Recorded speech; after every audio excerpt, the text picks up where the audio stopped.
I was flipping burgers on my patio grill when I first noticed strangers peeking through my fence slats. At first, I thought maybe it was just curious kids from down the street. But then I saw them holding towels, pool noodles, and a cooler on wheels like they were headed for a day at the water park. Only, the water park was apparently my backyard pool, without me having the slightest clue. One woman even called out, "Hey, is this the place?" Karen said it was $50 for the afternoon. I almost dropped my spatula. See, my pool isn't huge. It's a modest in-ground rectangle, something my family saved up for after years of patching up an inflatable eyesore every summer. It's where my son learned to swim, where my wife floats with a book on weekends, and where I unwind with a beer after work. It's not fancy, but it's ours. Which is why hearing my neighbor, Karen, queen of our HOA, was apparently listing it for rent like some kind of neighborhood Airbnb left me stunned. Karen had always been a busybody. She'd patrol the street with her little clipboard, measuring grass height, tisk-sking at trash bins left out for more than 20 minutes, and hounding us about unsightly toys if my son left his basketball in the driveway. But this was bold, even for her. I waved off the would-be renters, told them there must have been a mistake, and promised them a refund wasn't my responsibility. They grumbled but left, muttering about false advertising. I confronted Karen the next morning. She was already in her front yard, pruning roses that looked like they belonged in a magazine spread. She smiled at me like I was the one trespassing on her property. "Oh, don't be so dramatic," she said, as if renting out someone else's pool without permission was just neighborhood charity. "You hardly use it. Families in the HOA deserve to enjoy it too. I'm simply organizing." "Organizing," I repeated, half laughing. "You're charging people money." She rolled her eyes. "Do you know how many complaints I get about your pool being exclusive? I thought this arrangement would improve community relations. Besides, I only kept a small service fee. That small fee was $50 per family, according to the couple I turned away. If even 3 families booked, Karen would be pocketing more than the actual utilities cost me to run the pump all month. When I told her to cut it out immediately, she leaned on her rake and smirked. "Or what? It's in the HOA's best interest. The board will back me." I knew Karen had influence, but I also knew she thrived on bluffing. Still, I wasn't about to let her little side hustle continue. I went straight to the HOA office that afternoon. Predictably, Karen was already there, spinning her story about community access and shared responsibility. The other board members shifted uncomfortably but didn't shut her down. That's when I realized she'd framed it as if she were some benevolent organizer, not a petty profiteer. That night, while scrolling through my phone, I found a local Facebook group where Karen had posted photos of my backyard pool with captions like, "Refreshing and available. Message me for rates." She'd even put up a calendar of available dates. My jaw clenched tighter with each post I scrolled through. So the next day, when 3 cars showed up in front of my house, full of kids in floaties and adults with Bluetooth speakers, I didn't bother explaining. I simply pointed to the backyard where the pool sat completely drained, bone dry, shimmering with nothing but concrete and a couple of stray leaves. The parents stared at me, horrified, while their kids whined. Karen stormed over minutes later, demanding why I'd sabotaged community trust. I didn't answer her directly. Instead, I pulled out my tongs, flipped a rack of ribs on the grill, and invited my actual friends over for a barbecue that same evening. The smell of smoked meat wafted down the block, while Karen fumed on her porch, still fielding angry calls from families she'd promised pool time. That was only the beginning. The morning after my barbecue, I expected a cold war of silent glares and muttered insults from Karen. Instead, she came marching across my lawn with a printed stack of papers, wagging them like a teacher about to scold a student. Her lipstick was smeared, her visor tilted, and her sandals slapped against the grass like angry cymbals. "Congratulations," she hissed, shoving the papers at my chest. "You've been fined." I skimmed the papers. According to the official notice, I had violated community guidelines for improper use of recreational facilities. Apparently, draining my own pool without board approval counted as sabotage. The fine, $500. I laughed out loud, right in her face. So now I need permission to decide what goes into my own pool? Don't mock the process, she snapped. You can appeal at the next board meeting. But until then, payment is expected. I handed the papers back. Tell you what, Karen. Why don't you use the money you already collected from renting out my property? Should cover it nicely. Her face flushed crimson, but she spun on her heel without another word. That was when I knew this wasn't over. Karen thrived on escalation, and she wasn't going to let my barbecue victory be the final move. Later that week, I started noticing odd things around my property. A man in a neon vest inspecting my backyard fence without explanation. Flyers taped to my mailbox advertising pool parties with my address listed, some ripped down, some fresh. And the kicker, a family from 2 streets over rang my doorbell asking if the pool was back online. Karen hadn't stopped. She was doubling down. That night, I called a friend of mine, Danny, who works in real estate law. I explained the situation, half expecting him to tell me it was a lost cause. Instead, he chuckled. She's opening herself up to liability. Renting out a pool without the owner's consent? If anything had happened, injury, drowning, you'd have been legally responsible. Document everything. Screenshots, witnesses, even those flyers. Don't engage in shouting matches. Build a case. That's exactly what I did. I screenshotted her Facebook posts, recorded videos of the families showing up confused, and even asked one couple to write down what Karen had promised them. But while I was building my evidence, Karen was busy trying to crank up the pressure. The following Saturday, I woke up to find a group of people, 6 adults and a gaggle of kids, standing in my backyard with beach towels. The gate hadn't been forced, but it also hadn't been locked. Karen stood proudly among them, holding a clipboard like some resort manager. You can't keep shutting out the community, she declared, arms crossed. I walked straight past her to the pool, which was still dry as a bone, and climbed onto the diving board. Attention, everyone! I shouted.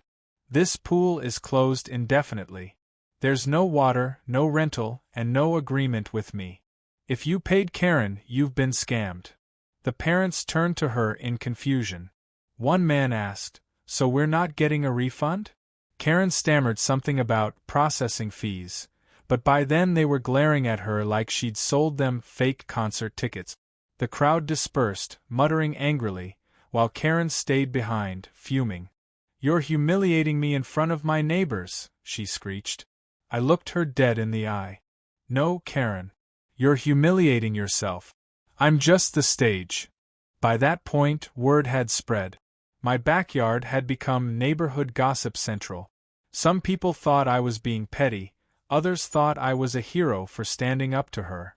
But the tension came to a head at the next HOA board meeting. Picture a bland community center room with beige walls, folding chairs, and a coffee maker sputtering in the corner. Karen sat at the head table, chin high, clutching her binder like it was the Constitution. I walked in with my folder of evidence. The room filled quickly. Apparently half the neighborhood had come just to watch the drama unfold. Karen opened the meeting by rattling off violations, including my supposed sabotage of community resources. When it was my turn, I calmly slid my folder onto the table. Photos of strangers in my yard. Screenshots of her pool rental posts. Written statements from families she'd charged. Gasps rippled through the room. "I don't know what she's told you all," I said evenly, "but Karen has been running an unlicensed business off my property, without my consent, and she's been pocketing the cash. If anything had gone wrong, if a kid had gotten hurt, you all know who the lawsuit would have landed on. Me. Not her." The silence was deafening. One board member coughed into his coffee. Another fiddled with his pen. Finally, a woman near the back muttered, That's messed up. Karen slammed her binder shut. This is slander, she shouted. He doctored those screenshots. He hates this community. He's always been selfish. But the damage was done. The board voted to table her complaint against me. That was bureaucratic speak for, we're not touching this with a 10-foot pole. Karen stormed out before the meeting ended, muttering threats about taking this to the county. I thought maybe that would be the end of it. But Karen wasn't just embarrassed, she was cornered. And a cornered Karen is more dangerous than a shark with a credit card. A few nights later, while I was grilling again, this time with just my family, I heard loud splashing. My first thought was that raccoons had somehow found their way into the empty pool. But when I looked over, I saw the water line glistening. The pool was full. Someone had filled it overnight. And sitting on an inflatable flamingo in the middle was Karen herself, sunglasses on, sipping a canned margarita like she owned the place. "Surprise!" she called out, waving. "I had the HOA maintenance team refill it. The pool is back in service." I nearly dropped the tongs. This woman had crossed from entitled into unhinged. But I didn't yell. I didn't scream. I just smiled, pulled out my phone, and started recording. Because I already knew exactly what my next move would be. The sight was so surreal I had to blink twice just to believe it. Karen, in her wide-brimmed hat and oversized sunglasses, perched like Cleopatra on an inflatable flamingo, drifting lazily across the surface of my pool. She even had a Bluetooth speaker floating beside her, blasting tinny pop music loud enough to rattle my windows. My family froze on the patio. My son whispered, "Dad, is she squatting in our pool?" Yes. Yes, she was. "Karen," I called out calmly, phone in hand, "you've got about 10 seconds to get out before I call the cops." She sipped her margarita, not even glancing at me. "You can't. HOA maintenance filled this pool, which makes it community property now. You draining it was vandalism. I'm restoring balance." I swear she practiced these lines in the mirror. My wife muttered, "This woman has lost her damn mind." I didn't argue. I just filmed. Karen noticed the camera and shouted, "That's illegal. You can't record me." Which, of course, made the footage 10 times more valuable. I dialed the police. 2 officers showed up within 15 minutes. By then, Karen had dismounted her flamingo and was pacing in the shallow end like it was a stage. When the cops walked in, she immediately launched into a monologue. "This man is hoarding community resources," she declared. "I, as HOA president, have been tasked with ensuring fair distribution. He thinks he can gatekeep water." The younger officer raised an eyebrow. "Ma'am, this isn't a public park. This is his backyard." Karen scoffed. "You don't understand HOA bylaws. I have authority." The older officer sighed, clearly tired of suburban power struggles. "Authority doesn't extend to trespassing. Pack up your flamingo and leave." Karen's jaw dropped. She sputtered about documentation and pending cases, but the officers weren't having it. They escorted her out, still muttering threats under her breath. As she stomped away, she jabbed a finger at me. "This isn't over. You'll regret humiliating me." And that's when I realized, Karen wasn't just entitled. She was addicted to control. Every time I shut her down, she doubled her efforts, like a gambler chasing losses. Over the next week, I saw proof of that addiction everywhere. Flyers appeared again, advertising HOA-approved family swim days. A group of teens showed up late one night, clearly told they could use the pool. And I caught a landscaper snooping around my backyard, claiming he was there on HOA orders to ensure safety compliance. That last one was the final straw. I called Danny, my lawyer friend, and told him everything. He laughed so hard I thought he might choke. "She's digging her own grave. Let her keep going. Every incident makes your case stronger. By the time we're done, she'll be lucky if she can keep her roses." So I kept documenting. Every flyer, every photo of trespassers, every overheard conversation. I even set up motion cameras in the yard, just in case Karen tried another midnight swim. Then came the board's emergency meeting. Apparently, several families had demanded refunds after paying Karen for non-existent pool rentals. One particularly angry father claimed she refused, telling him the maintenance fee was non-refundable. The board had no choice but to call an open meeting to address concerns about misuse of HOA authority. I arrived early, folder in hand, heart steady. Karen arrived late, strutting in like a politician at a rally. She wore a blazer over her sundress, as if professionalism could be stapled onto entitlement. The room buzzed with whispers. She started strong, launching into a speech about community enrichment and sharing resources for the greater good. Some neighbors nodded along, but more sat stiffly, arms crossed, waiting for me to speak.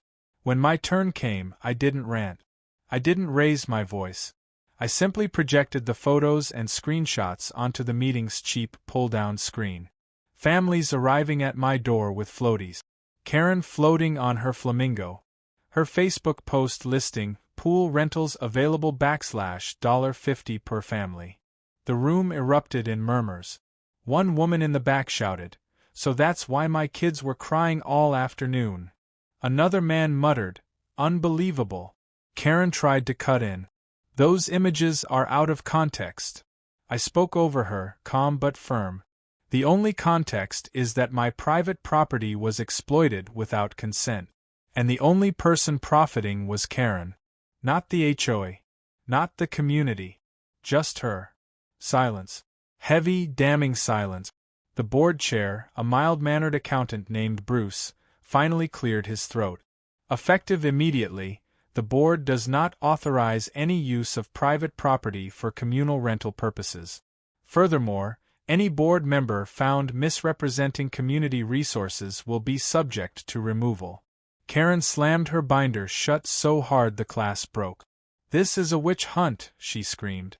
"You're all jealous because I actually get things done." But nobody came to her defense this time. Not one. I thought that would be the nail in the coffin. I really did. But Karen wasn't done. 2 nights later, I woke at 2 a.m. to the sound of splashing. Heart pounding, I checked the cameras. There she was, Karen, climbing over my fence with a hose in hand, trying to refill the pool again. Alone. At 2 in the morning. I walked outside, floodlights snapping on. She froze, drenched, clutching the hose like a guilty kid caught with candy. "You can't stop progress," she muttered, almost to herself. "The community needs this." I didn't yell. I didn't threaten. I just pointed to the cameras, their red lights blinking. "Smile, Karen. You're trespassing on tape." She dropped the hose, scrambled over the fence, and disappeared into the night. By morning, Danny had the footage saved in 3 different places. "This is gold," he said. "She's finished. You can sue for damages, harassment, trespassing, the works." She wanted a war? Well, wars have consequences. But part of me hesitated. I'd seen how obsessed she was with control. If I pushed too hard, she might do something even more reckless. And reckless people make dangerous enemies. So instead of striking immediately, I decided to wait. Watch. Let her hang herself with her own rope. Because I knew Karen well enough by now to understand one thing. She wasn't going to stop until she destroyed herself. And I was ready to help her along. I thought I had seen peak Karen when she trespassed at 2 in the morning with a garden hose, but I underestimated her appetite for spectacle. Entitlement, like an addiction, always escalates. And Karen was a full-blown addict. 3 days later, I woke to the sound of hammering. Not polite, occasional hammering like a neighbor putting up a birdhouse. This was industrial. Clang after clang, accompanied by the whine of a power drill. I threw on a hoodie and stepped outside, only to freeze at the sight in my backyard. Karen had hired contractors. Real ones. 2 guys in neon vests were setting up posts along my pool's edge, measuring and drilling into the concrete. Karen stood proudly at the center, clipboard in hand, directing them like she was running a construction site. "What the hell is going on?" I shouted. Karen didn't flinch. We're installing a safety fence around the pool. HOA funds approved it. Families have a right to safe access. I laughed, loud and bitter. Access? There is no access. This isn't a community pool. It's mine. Paid for by me, maintained by me. And you're trespassing. She tapped her clipboard. Not anymore. This has been reclassified as a shared amenity. You don't get to hoard resources while children are deprived of wholesome recreation. I looked at the contractors. You're working on private property without the owner's consent. Pack up your tools before I call the cops. One of them hesitated. The other glanced at Karen. She snapped, "Ignore him. I'm the HOA president. I sign the checks." But they didn't ignore me. I pulled out my phone, dialed the non-emergency police line, and told them I had unauthorized construction happening on my property. Within 15 minutes, a squad car pulled up. The officers walked around back, took one look at the scene, and raised their brows. Karen launched into her well-rehearsed spiel about bylaws and community upgrades, but the officers weren't buying it. They asked the contractors if they had a signed permit. They didn't. They asked if they had my consent. They didn't. The cops told them to leave immediately or risk charges. Karen fumed, turning redder by the second. She screamed about harassment, about injustice, about my selfishness ruining the spirit of the neighborhood. When the officers reminded her she was dangerously close to committing vandalism, she snapped. "You're all in on it, aren't you?" she shrieked. "The board, the cops, everyone. You can't stop progress." I caught the whole meltdown on video. Karen's voice cracking, her hands waving wildly, her precious clipboard tumbling into the half-drilled cement. By the time the contractors left, embarrassed and unpaid, Karen was on the ground, trying to retrieve her soggy paperwork from the pool water. That video went viral. I hadn't planned to upload it, but my neighbor, tired of Karen's tyranny, posted it on the local community Facebook group. Within hours, it spread beyond our neighborhood into surrounding towns. Comments poured in. "Who just decides to steal a pool? She's lucky she didn't get sued. This is why I'll never live in an HOA." Karen became a meme. Someone even edited her flamingo float into the video, with captions about dictatorship by the deep end. But if humiliation was supposed to stop her, it didn't. The next week, she called for a special emergency HOA meeting. Everyone assumed it was about damage control. I went, curious to see her next move. She stood at the podium, posture stiff, makeup plastered on like armor. She cleared her throat. "Due to repeated hostility from one resident, the board must consider eminent domain over recreational resources. If passed, this resolution will officially designate the backyard pool at lot 17". She glared at me, as community property. The room erupted. Half the neighbors laughed outright. The other half whispered nervously, unsure if she was serious. I raised my hand. "Karen, you know eminent domain is a government power, right? Not something you get to invoke because you want free swim lessons." Her voice cracked. "The HOA is a government." The board chair, Bruce, rubbed his temples. "Karen, please. We can't seize people's private property." She pressed on, ranting about fairness, access, and collective good. But this time, no one backed her up. Not even her usual allies. By the end of the meeting, Bruce announced they'd be holding a vote on whether to remove her as president. Karen stormed out, muttering threats about taking it higher. That night, my wife asked if I was scared. I told her the truth. A little. Because cornered people make bad decisions, and Karen was nothing if not cornered. The next morning, I got proof. A letter slid under my door, written in Karen's sharp, slanted handwriting. It read, "Enjoy your little victories. But when the pool is condemned for health violations, don't come crying to me. The county inspector is already scheduled." I laughed when I first read it, but then the inspector actually showed up. Clipboard in hand, badge on his vest, ready to take water samples. I walked him around, explained the situation, and showed him the videos. He frowned. She filed 3 separate complaints about algae, unsafe conditions, and unpermitted structures. That's why I'm here. But from what I see, your pool's fine. He tested the water. Clear. Checked the pump. Working. Walked the perimeter. Nothing wrong. Finally, he shrugged. Sorry for the trouble. Looks like your neighbor's wasting everyone's time. I offered him a burger from the grill. He accepted. But Karen wasn't done. That evening, she stood in the street outside my house, rallying anyone who would listen. She shouted about corruption, about conspiracies, about how I was bribing officials with cookouts. Neighbors pulled their blinds. A few filmed her meltdown. I watched from my porch, beer in hand, letting her unravel. Because by now it was obvious. Karen wasn't just embarrassing herself.